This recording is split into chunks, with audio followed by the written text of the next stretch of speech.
Good morning, good afternoon, good evening, everyone, and welcome to this week's episode of the Velero Community Meeting and Open Discussion. Today is May 26th, 2020, and we're going to go through status updates.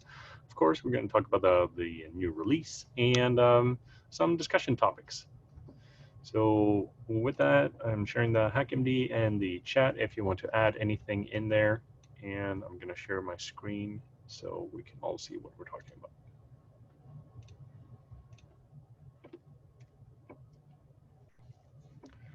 All right, so first up we have Steve. Yeah, hey everyone. Last few days, mainly just finalizing things for 1.4. I have one open bug fix. Ashish caught an issue related to not uploading some things to object storage around backup progress. So the fix is up for that one. And I do think we should get that in for 1.4.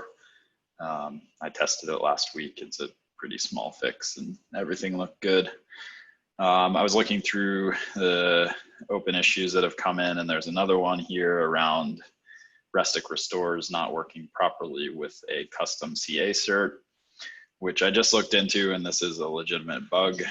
There's one place where we're not passing the CA cert flag to a Restic command properly. So I was actually just working on a fix for this. It's about a 2-line fix. So I think we should probably just get the fix in for this before we cut 1.4 rather than having to immediately do a patch release to fix this. And I think given how small it is, it's pretty low risk, but definitely open to other folks' opinions. I'll put a PR up for this right after the meeting so everyone can just look at it and assess it.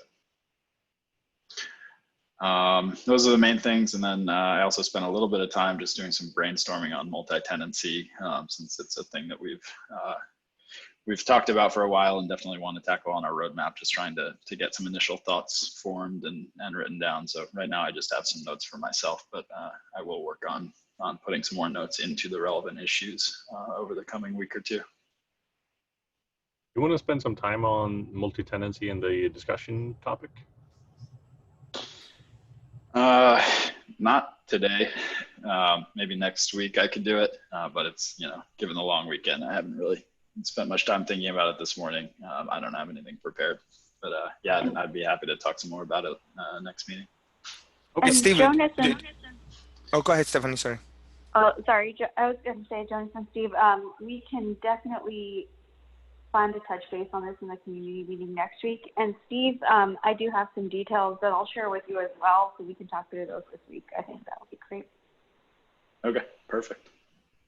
Steve, maybe when it's that discussion, maybe you can talk a little bit about architecturally what makes sense to do first, given the impact of some of the big ticket items like multi-tenancy and worker pods in terms of like slotting them in the right direction.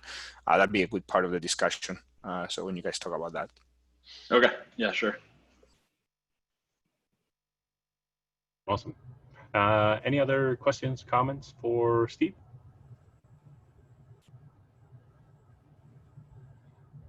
Okay, over to Ashish. For me, last week I spent running some tests on the 1.4. There were also folks who wanted Velero to be tested against cluster API, so I was running those tests as well for people, and then kind of report what I saw and take it from there. And then I was also working on like a blog post to kind of help folks get started with the CSI snapshotting capability that we are introducing in the 1.4 release. So that's another thing that I was doing. Those were the only two things that's worth mentioning here as part of status updates. So that's all I got. Great. Do you need any help on reviewing the blog post this week, or? Yes, please. I have a PR out, so if you want to take a look at it, that'd be awesome. Cool. Yeah, if you want to link it here, then we can take a look later this week. Oh, I thought I had the link to that, but I will I will put a link to that here, right here. Thank you. Any other questions, comments for Ashish? Okay, over to Nolan. I was off Thursday and Friday last week, so I had a short week, but most of my time was spent doing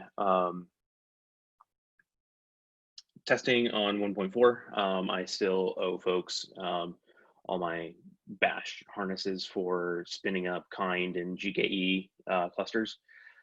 But basically that was spinning up a bunch of clusters on various Kubernetes versions and then running several backups and restores. So this is not a replacement for CI, but it was a way for me to run lots of backups against lots of versions of Kubernetes locally. So that's something I will share with the community. And I'm planning to do the 1.4 release today, pending these bug fixes. Excuse me, looking at the backup progress bug fix that Steve mentioned, it looks fairly straightforward, and it sounds like there's only one other one for the rest of restores. So I think we're in good shape to get this out today. And yeah, that's about all I have for today. Obviously super exciting to get there, right? So that's Yeah. awesome work by everybody. So, you know, hey guys, this is a huge release. So thank you. Awesome stuff. Yeah, any questions, comments for Nolan? All right, and we have Abby will be helping out with putting the blog post up on the site as well. All right, over to Carlisia. Hello. So I am on community support this week. I have the PR for the Cube Builder. I'm calling it initial Cube Builder migration. I talked about this before. It's a huge PR.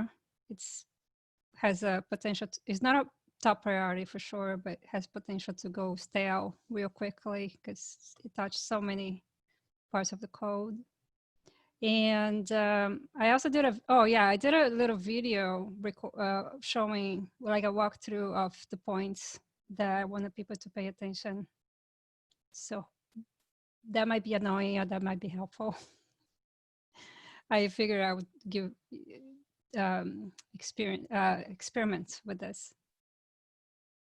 What is this Loom? It's a little video recording tool. And it has a very good free tier. It's sort of like YouTube, but it's very quick to use, very easy, very intuitive. Does it allow you to record your screen? Yeah, that's what I did. Okay, cool. And I actually I selected just the left part of my screen to give it a better resolution. I changed my resolution to begin with, and then I also just recorded the left side of my big screen, so I got a better resolution. It's very handy. This looks really cool. I'm gonna look into this.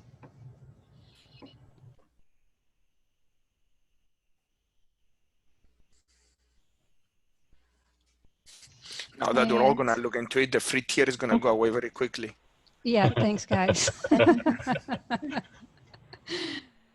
And I am sort of switching to Goldland, and I was sort of mesmerized with a few things. So I wanted to show someone how I do PR reviews, because I thought it was really, really good. The way VS Code also has plugins for you to do that, but I thought Goldland was so much better. So I did a little video, if it's helpful. And I have lots of PR reviews. I neglected PRs a little bit last week, so I'm gonna get on top of that too. Do you have any PR reviews that you need help with? Wow, that big one, the cube builder one. Mm-hmm. I'm gonna need everyone to take a look at that when they can. Okay. And if anybody has any PR, that should go out first. Ping me because I'm just gonna go through randomly through everything that's there.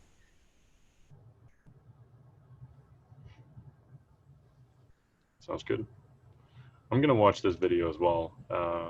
Maybe we could use this for the contributor workflow later on as well. Yeah, and we can also download the video and upload it to YouTube. Mhm. Sounds good. Any questions, comments for Carlisia?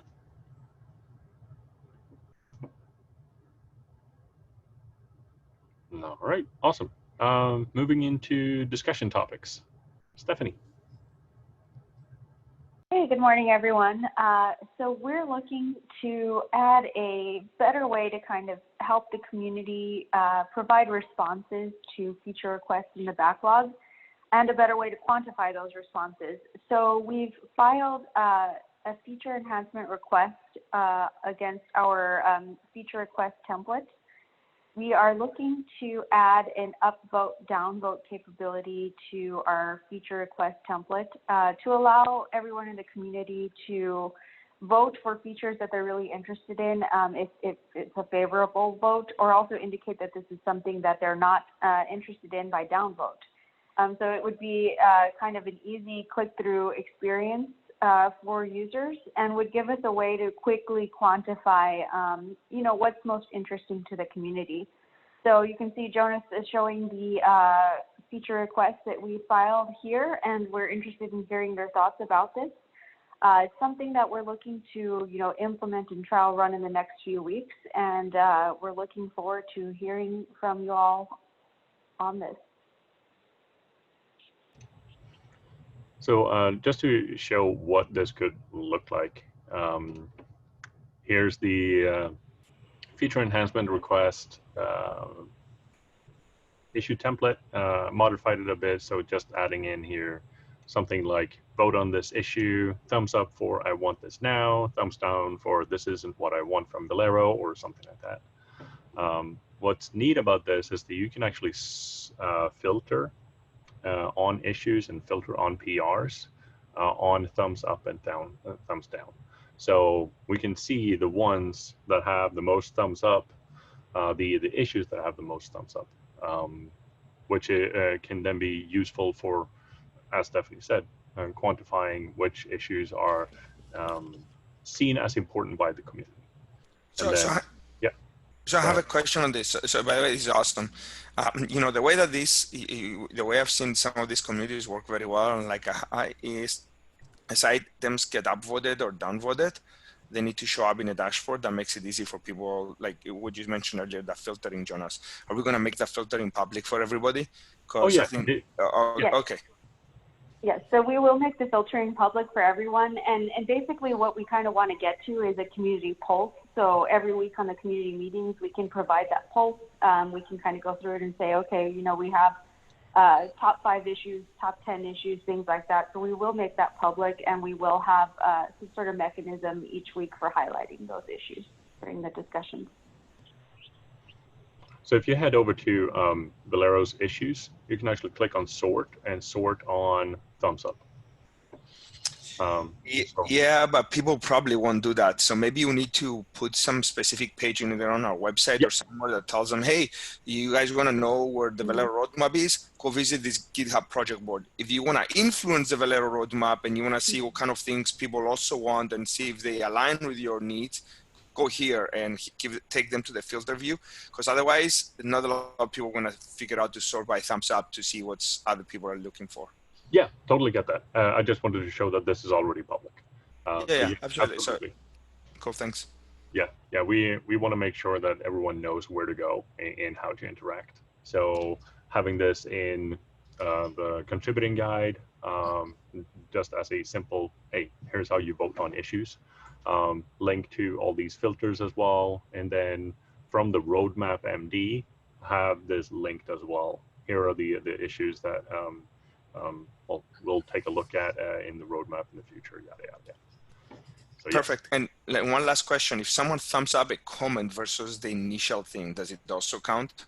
I need to check on that.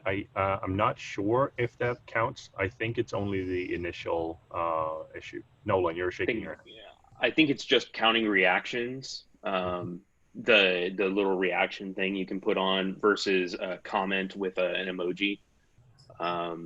Very similar to how, like, on a Slack message, you would put a reaction versus sending a message with an emoji. So I'm be good for us to check it. Yeah, we should double check, but I'm very skeptical that a comment with a thumbs up emoji would count. What if it's additional reactions on a comment, not a comment with an emoji? That was my second question. Oh, yeah. That I have no idea. Yeah, I'll check on this.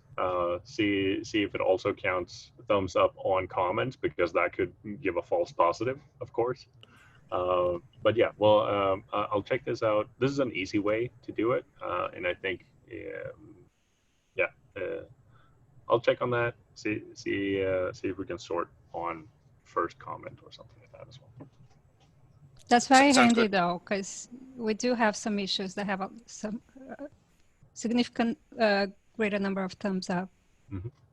It's hard to surface them otherwise. And the biggest thing is that, you know, for the people that thumbs up, we could also ask them, hey, are you willing to test it later on, or are you willing to come and help us contribute or validate the use cases? So there's a way to call them out. So we individually know who the thumbs up people are and can go back and track them down. Yeah, sounds good. Like here, you would see who reacted as well. I think you just reacted too. No, I haven't yet. Oh, okay. Oh, you're just covering. Yep. Okay, cool. So we'll look into that. Should be fairly simple, and then we'll add it. So we talked about, Stephanie, we talked about adding it to the feature request. Question for the team: would this also be useful for bug issue template? The bug issue template will be like, I've hit this too, but usually people tell us if they hit it, so we kind of don't need them to do thumbs up. So if two people hit the same bug, they'll say, oh, I hit it too, here's my logs. So probably not for the bugs, but for the feature request. We should probably add it to the design review template too. So it's under PR right now, under the governance PR. So wait until I got that through, or just send me the text you want and I'll update the PR and say, hey, here's what you should put at the bottom of it. If you're also interested in this design, thumbs it up, for example. I don't know, maybe for the bug template would also be useful. When I go search if there is a bug in a project and I see somebody already reported, I just drive by and add a thumbs up. Yep, we can add it there too. It doesn't hurt. Yeah, I don't think it hurts. And, you know, I think it'd be helpful if folks do it. Cool, thumbs up to that.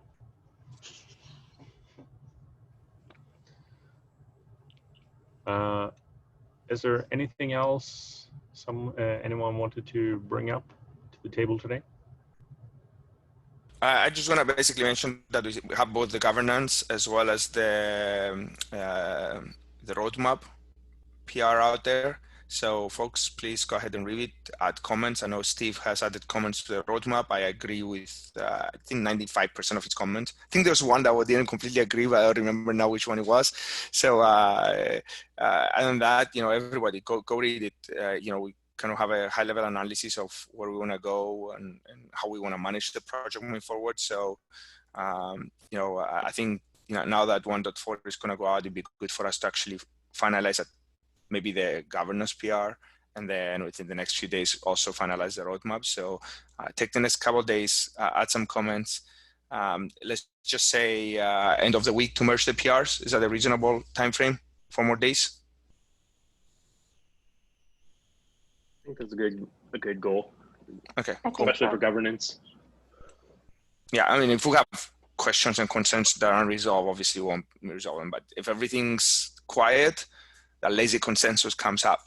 If you haven't provided feedback, it means you agree. And I would especially, not to single you out, but also to single you out, Scott and Dylan.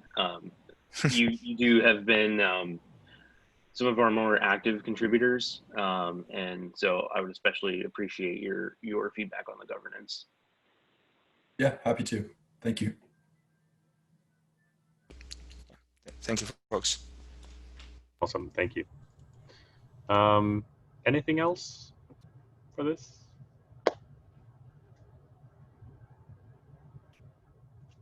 All right. And then I think we're done for today.